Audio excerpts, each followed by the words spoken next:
बच्चों, इसमें बड़ी अहम तरीन बात क्या होगी कि अब कोई भी वैल्यू होगी, सेक और कोसेक की वैल्यू क्या हो सकती है भाई। -1 से छोटी कोई भी, -2 -3, 1 से कोई भी बड़ी 2 3 4 सब शामिल होंगी। क्या शामिल नहीं हो सकती? -1 से और 1 के दरमियान की कोई वैल्यू शामिल नहीं हो सकती, इंक्लूडिंग 0।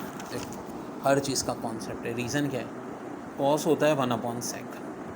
अगर फ़र्ज़ करो सेक की वैल्यू हम बड़ी ले लेते हैं, ठीक है, छोटी ले लेते हैं, जैसे कि 0.5 ले लेते हैं, तो 1 को 0.5 से डिवाइड करेंगे तो कॉस तो 2 हो जाएगा।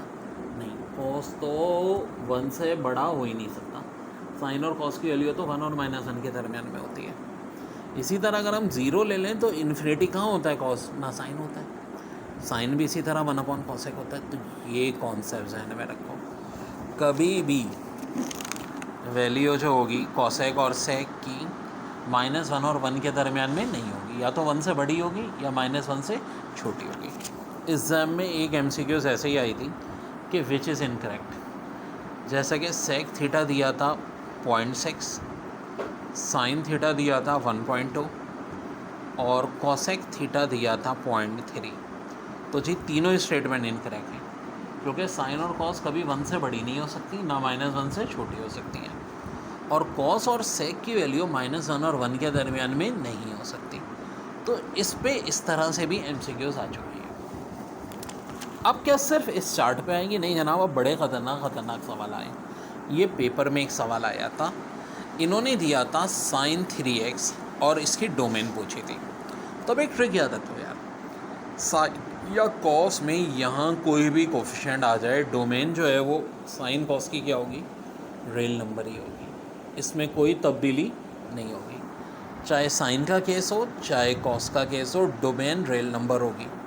अब देखो, आप बोलो सर यहाँ तो sin 3x है, इससे पहले अगर 2 आ गया तब भी डोमेन में कोई तब्दीली नहीं होगी, चाहे x के कोफिशिएंट के साथ कोई आए या साइन कॉस से पहले कोई आए, डोमेन में कोई तब्दीली नहीं होगी, नहीं होगी। वेरी वेरी इंपॉर्टेंट, बहुत इंपॉर्टेंट है कॉन्सेप्ट। अब एक और बड़ी अहम बात, वो क्या इसके रेंज में तब्दीली होगी? जनाब, रेंज की तब्दीली को भी देख लें।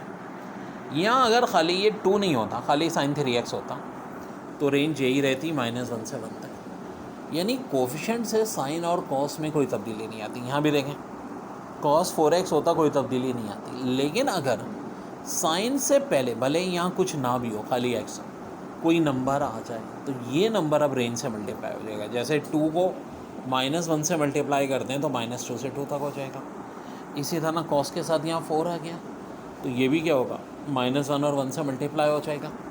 इसकी रेंज भी क्या हो जाएगी भाई? 5 है बल्कि, तो -5 से 5 हो जाएगी। यहाँ पहले 2 है तो 2 से 2 हो जाएगी। तो बहुत इम्पॉर्टेंट बात है। हाँ जी, अब यहाँ देखें, आपके पास x/3 है, तो इससे कोई फ़र्क नहीं पड़ेगा। डोमेन तो मैंने कहा वैसे ही रियल नंबर रहेगी। रेंज में यहाँ कोफिशिएंट चेंज होने से कोई फ़र्क नहीं पड़ेगा, -1 से 1 ही रहेगी। तो ये बड़ी हैम ट्रिक हो गई। अब आते हैं अगली चीज़, tan cot cosec sec का रूल बताएं। देखो, यहाँ पे अब जो है रेंज में कोई फ़र्क नहीं पड़ेगा, चाहे tan हो, cot हो, cosec हो, sec हो, ना यहाँ एंगल आने से या ना यहाँ से। भाई देखें, जिस तरह tan है तो tan की रेंज हमें पता है क्या होती है भाई, ये होती है सारे real numbers -π/2 multiply by odd multiple. तो कोई फ़र्क नहीं पड़ना है यहाँ। लेकिन फ़र्क पड़ेगा किसमें? डोमेन में। आए देखते हैं कि डोमेन की इसकी कहानी क्या हो रही है भाई। रेंज में तो फ़र्क नहीं पड़ा, 10 में वही सारे रियल नंबर।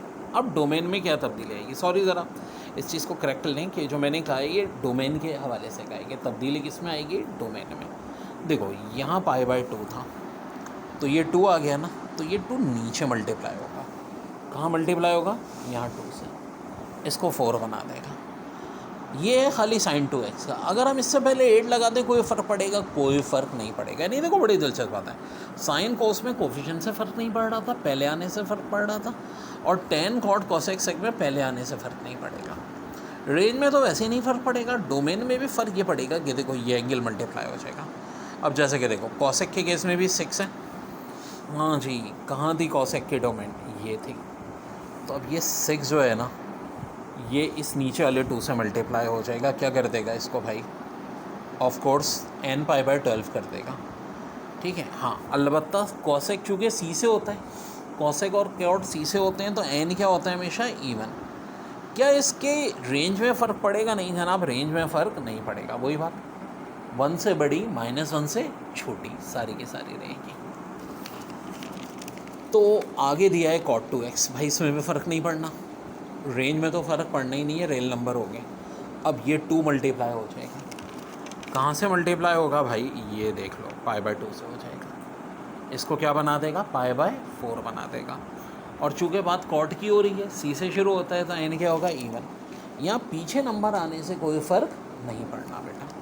अब यहाँ आ जाओ, sin x/3, ये तो पहले कर चुके हैं, cos x x/4, well range में तो फ़र्क नहीं पड़ेगा, -1 से 1 होगी। अब ये 4 है, देखो अब बड़ी दिलचस्प बात है, एक थोड़ा सा अब इसमें एक टर्न आएगा।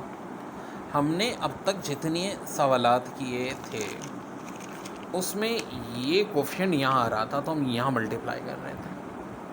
अब नीचे आ रहा है तो हम कहाँ मल्टीप्लाई कर देंगे, ऊपर मल्टीप्लाई कर देंगे, ठीक है, ऊपर मल्टीप्लाई कर देंगे। तो ये जो है ना, यहाँ पे 2 आएगा, पहले स्टेप में 4/2 है, और 4 जब 2 से कटेगा, देखो ना, ये मल्टीप्लाई अब नीचे नहीं होगा, ये ऊपर हो जाएगा, तो 4 और 2 कट गया, अगले स्टेप में ये 2n π आ जाएगा। इसी तरह देखो tan 7x जब नीचे आ गया, तो 10 की केस में भी क्या थी, ये थी ना, तो 7 अब यहाँ मल्टीप्लाई हो जाएगा, 7π/2 हो